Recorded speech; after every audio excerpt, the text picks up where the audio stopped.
Supply chains are never returning to normal. The world has permanently changed, this according to FreightWaves on WND.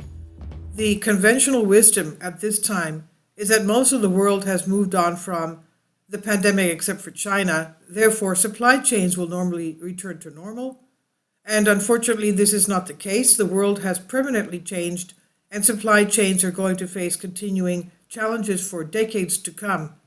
In a world faced with the prospect of tightening supplies, higher energy costs, heightened geopolitical risk, and strained transportation networks, advanced supply chain technologies will become mission critical for many more companies.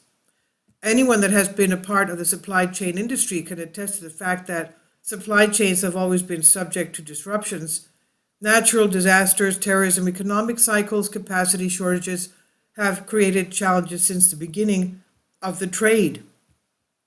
According to FreightWaves News, among the challenges are supply chains will remain under constant threat of disruption for the next decade, they say. Supply chains operate best when the world is peaceful and stable. A smoothly running supply chain requires buffer stock, which is challenging with declining population demographics. There is a conflict between environmental, social, and government ESG goals, and supply chains optimized for cost and speed. If we prioritize ESG, we'll need to contend with supply chain risks. Supply chain technology will become the big venture capital category winner as companies continue to make investments in technologies that can help them mitigate their supply chain challenges. So in a world faced with the prospect of tightening supplies, higher energy costs, heightened political risks, strained transportation networks, advanced supply chain technology will be mission critical for many more companies.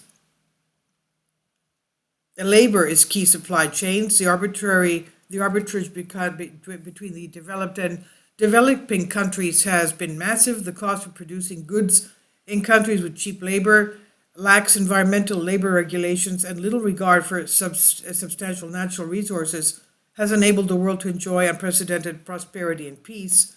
Because goods produced in these parts of the world are so cheap, it made sense that they would be produced in excess, and this buffer stock kept inflation in check and provided supply chains with ample supplies that could fend off short-term fluctuations and disruptions.